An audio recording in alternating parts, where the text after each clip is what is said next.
Can we survive the next phase of climate change? The U.S. state of Florida provides a prime example of the dangers ahead, with catastrophic storms and rising sea levels threatening to dramatically alter millions of lives. So can anything be done to prevent the worst-case scenario? And do U.S. voters care enough to make a change? I'm Andrea Sankey, and today's Newsmaker is climate change.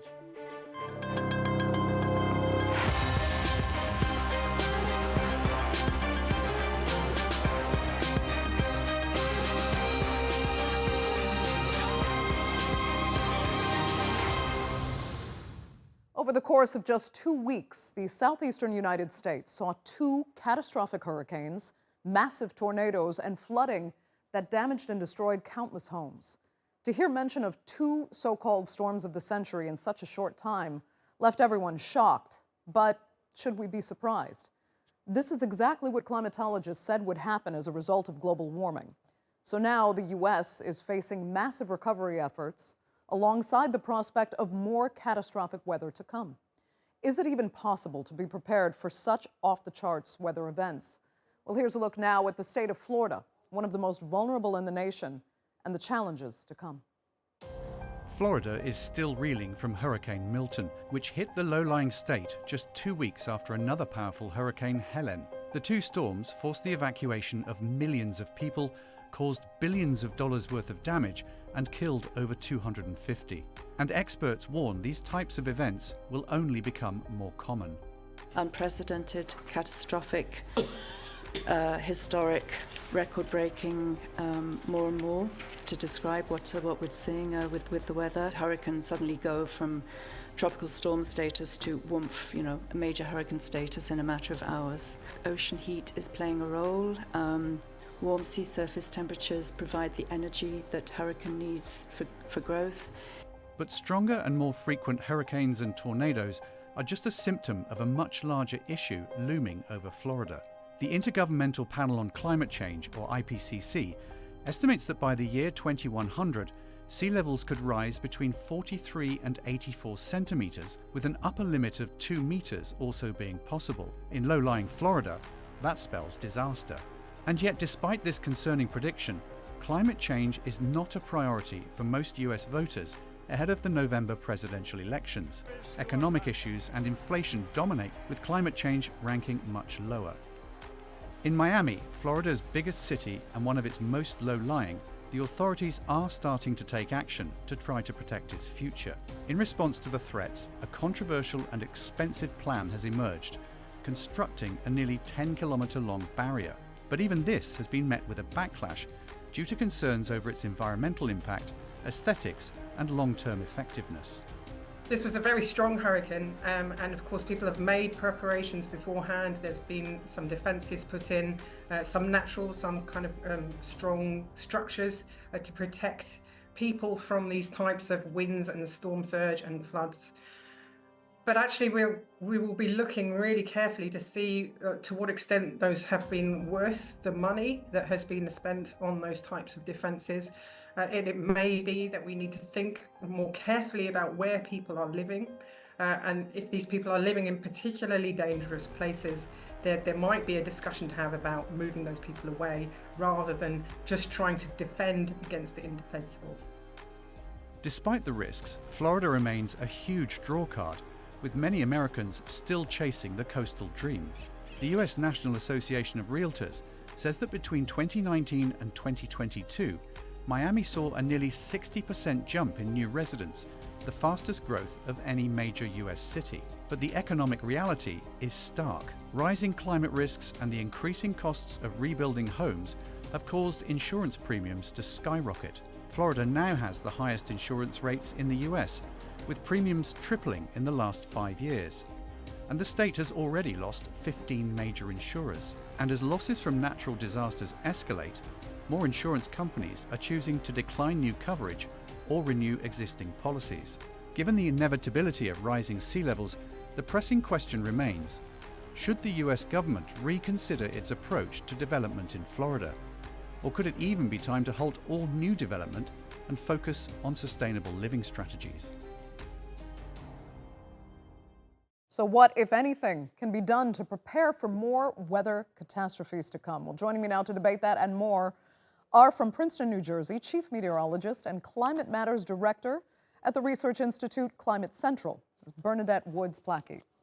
From Washington, climate activist and co-executive director at Wake Up, Jerome Foster II. And from Tallahassee, Florida, risk management and insurance professor at Florida State's University College of Business, Patricia or Patty Born. Thanks all so much for being with me. Bernadette, I'll just start with you because as a meteorologist, I need you to give us your impressions of what you've seen over the last few weeks. Like we said, there have been warnings, but to have two massive hurricanes plus giant tornadoes, I mean, how does this really fare when compared to seasons prior? As we've all seen, this is devastating. And as has been explained scientifically, we knew we were pushing these storms to higher levels, and that's what's happening. Sadly, record warm ocean temperatures and Gulf temperatures have forced these storms to explosively strengthen. And sadly, we're seeing that in the devastation from more heavy rainfall, higher storm surge, and higher winds. And then you do add in that component of the tornadoes with Milton. That's something we're going to have to research post-season here because we've seen tornadoes with landfalling storms. That's not unusual, but this size and the number is unusual. And that's something we're going to have to look into. Yeah, I'm from the Midwest, and those were the images I used to see coming out of, the tornado belt in Oklahoma and in other central states. So yeah, that was pretty shocking. But let me turn quickly to Patty, because now if we see the damage that's set in, I think a lot of us might, our minds might cast back to Katrina as being kind of the benchmark of absolute weather disaster. What do you see in what we've looked at over the last couple weeks and how we were prepared or not prepared, how we're managing now in the aftermath since that last true monster devastating storm that we saw in Katrina? So I feel like the state of Florida, the people that live here, have been fairly well prepared for one event every couple of years. And there's been some complacency when there's been a big event, but then a couple of years go by with nothing. The complacency will be the people that say, I don't know if the predictions are correct. I'm just going to ride it out. This series of storms between the Helene and then Debbie and Milton really raised awareness in Florida. The response to Milton was incredible. The number of people that said, I'm not going to ride out another storm. I'm getting out of here. So from the perspective of emergency management, I think the population here is really getting a good sense of how risky it is to live in this state. Right. So they got out, but still the storm came, of course. Lives were saved, but the damage to property was just, immeasurable. We're hearing estimates now of over $200 billion as a starting point. So economic stress, both micro and macro, plus then the sustainability of insurance coverage, which is your industry, both are now in question. What will insurance companies have to consider going forward? And what are they considering already? Like I said, lives were preserved this time around, but the damage is astronomical. Mm-hmm. Well, fundamentally, the insurance industry has to be able to collect enough in premium dollars in order to help pay the losses when they occur. So, the first issue will be that we'll continue to see the homeowners' insurance rates rising with events like this on the horizon. And, that's going to hit a lot of people really hard because they're budget constrained. We have a lot of retirees in Florida that are going to have a hard time affording another increase in their home insurance premiums. And beyond that, we also have the fact that about a third of the people that have been affected by flooding don't have flood insurance, but 2/3 were not carrying flood insurance. So we're going to see a lot of people that aren't going to get the coverage that they thought they were going to get or that they really need for the damages caused by an event like this. It's something the insurance industry is wrestling with and trying to figure out how to get more private flood insurance to encourage people to get the flood insurance from the federal government. But the insurance industry fundamentally is going to have to make sure that it can make some money. I don't mean profit, but at least, cover their costs, because these are expensive events. Right. I want to talk more about, some of the economic consequences here. But first, let me get to Jerome, because Jerome, it must frustrate you to no end that as a young voter who really cares about, climate change, general voter interest really isn't focused very heavily, at least among about half the electorate, on climate change issues. So we also have a president, of course, a presidential candidate, we must mention, that is seen by some as a climate skeptic.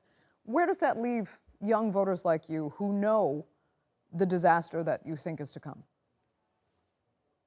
I think when we really focus on this issue right now, across the aisle, Republicans are allowing America to be willingly unprepared for crises like this. And humanity really can't win with just a reactionary approach to climate change. They have to be able to come to the table and listen to the science and listen to the facts.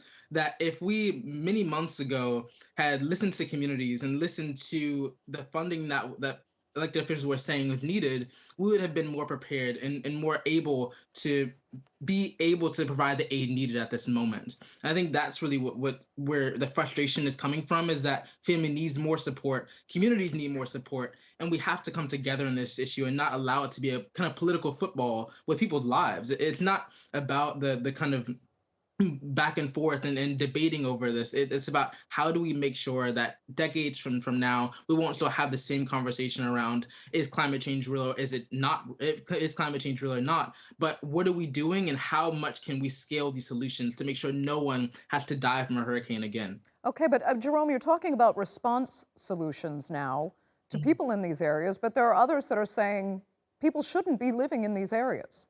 They can't be insured. The sea level rising is just going to force people to push back and out of these areas. And because FEMA has to take so much of the responsibility now for the cost if insurance companies aren't going to cover these areas, what do you think the solutions are there as far as the future is concerned? Because can you really expect a federal agency to keep insuring and covering homes for areas that they know are a disaster region now? Well, I think the first thing we have to focus on is stop continuing to make the problem worse. When we talk about the climate crisis, it can't continue to be we're polluting limitlessly and our ocean absorbing upwards of 90% of the warmth. And that warmth continues to fuel the unpredictability of hurricanes like this. Hurricane Milton changed from a tropical storm to Category 5 in just over a day. That is the unpredictability that climate change causes. And that's from the rising waters. And now when we look at moving communities have been living there for generations. And it's uprooting their entire livelihood, their entire culture. And I think if that conversation is needed, then there are options that need to be fleshed out for that. But I think first and foremost, we have to stop polluting and have to stop making this problem worse than it has to be. Okay, Bernadette, is that conversation needed, though? Because, Jerome was asking himself, politicians, are they actually really listening? Are they paying attention, especially when we have, those on the right-hand side of the political spectrum almost denying that this is a real issue? Patty was mentioning the complacency of certain areas now because they keep being able to come back and start to rebuild. And as long as lives are saved, we will keep these neighborhoods, it seems. Do we have to start looking at ways, you tell us as a climatologist, just scientifically, of perhaps having to move people out of these areas because there's no way to mitigate the most extreme damage? Well, we're already seeing some of that in certain parts of the country. There was a community in Louisiana that had to be relocated, and it's a great example of just how tough that is. Personally, emotionally, culturally, and financially. It is not an easy thing to do. There was a community in Alaska that had to go through this also. So this is a conversation, sadly, that should have started decades ago when science was already showing us we were heading in this direction. But we're here now. And so there are two things we have to do. Jerome's completely correct that the first thing is we have to stop burning fossil fuels that are making our storms worse. We know that there's a direct connection. But in the meantime, we've already baked in a certain amount of warming that we know we're going to see certain storms at certain levels that are really hard to deal with. And we're talking about the finances, but it is also taking lives. Lives have been lost in these storms, and that's not okay either. We constantly want to get to a point where we're saving all lives. That's really how meteorologists and the emergency response is pushing for. And so with that, there are certain things that we know will work. Now, these are in combination with the stopping of fossil fuels, and they're small, but the adaptation mechanisms we're talking about, even some of the natural barriers like mangroves and dunes that are being ripped apart, they limit when a storm comes inland. It's not going to stop it. That's one thing. Also, our building codes, how we rebuild. Are we rebuilding higher and farther inland? We're always going to be drawn to our coasts. They are beautiful, but we have to be smart about what property and what physical structures we're putting along that coast and how we're protecting it. The other thing too is we actually have an ability here that when we rebuild to bring in climate resiliency. And this is that transition that we can try and Oh, unfortunately, it looks like we've lost Bernadette's connection there. Okay, we'll come back to Bernadette. Let me go to Patty then. Because Patty, I mean, she was mentioning some of the more natural solutions, you know, like mangroves that won't solve the problem but can mitigate it. I mean, are there other ways that you know of looking at prevention to kind of help us engineer our way around the worst damage? Maybe the Netherlands is kind of an example. Is that possible for states like Florida? So I don't know about physical structures. Besides, I have heard about mangroves and some things that might help stem some of the direct losses. I'd like to just mention that the insurance industry can play a role in this, in trying to encourage people to do some of the more low-hanging fruit efforts to mitigate. So there are things they can do, make sure that debris is removed from property, make sure that when possible, if rebuilding, that floors are raised. You know, there are things the insurance industry could maybe incentivize in looking at how the coverage is offered, in terms of, you know, maybe to get someone to insure their property, you offer more varieties of coverage, where we're going to just cover your roof, or we're just going to cover some part of the house, and open up insuring options that currently don't exist, because we have a very standardized way of dealing with these things through the homeowners insurance market. Do you worry, though, that those kind of, you know, even with an incentive from the insurance company, still the measures would be a bit cost prohibitive, and especially given the state of the economy right now, inflation, do you think people will be able to kind of cover the costs of the measures you're talking about? It's definitely something that I mentioned the retirees. There's a lot of people that really can't afford to do the things that they should to mitigate against flood or against hurricane. But going forward, you know, if we think about this in the aggregate, some people that really understand what's going on, maybe the contractors that are rebuilding, and they have a role to play here in suggesting, you know, what types, where they're rebuilding, if you want to rebuild, how to maybe cost effectively make changes to your home, right? So maybe, you know, there's a role for other people involved in this process. We'll have to hope the insurance industry can play a pragmatic, positive role going forward, because a lot of them are just pulling out. They've kind of given up. Let's see if they can kind of pull together and help make it better for them and everyone else involved. But let me come back to Jerome, because Jerome, we're looking now toward the election, as we mentioned before. And I want to ask again why you think climate change isn't a major issue for so many voters. I mean, do they just feel it's perhaps too late, and that they don't connect climate change to economic issues, really, if it's, you know, going to make living in states like Florida so much less affordable? And while we're at it also, we need to look at, you know, what the Republican candidate is now saying about, or has said about, climate change before, and some of the arguably misunderstanding, let me put it that way. I want to listen quickly to what Trump had to say recently about rising sea levels. And when I hear these people talking about global warming, that's the global warming you have to worry about, not that the ocean's going to rise in 400 years an eighth of an inch, and you'll have more seafront property, right, if that happens. I said, is that good or bad? I said, isn't that a good thing? If I have a little property on the ocean, I have a little bit more property. I have a little bit more ocean. Yeah, Jerome, so you've got a candidate pitching rising sea levels being a positive thing because you'll actually get more beachfront. What is he not understanding, and how much does that worry you as a voter that focuses on climate change? I mean, when we think about the climate crisis, one candidate only thinks about how it will benefit himself. Another candidate is talking explicitly about her plans to make sure American families aren't at risk. And I think that is what a lot of people are worried about, is that climate change is incredibly intersectional.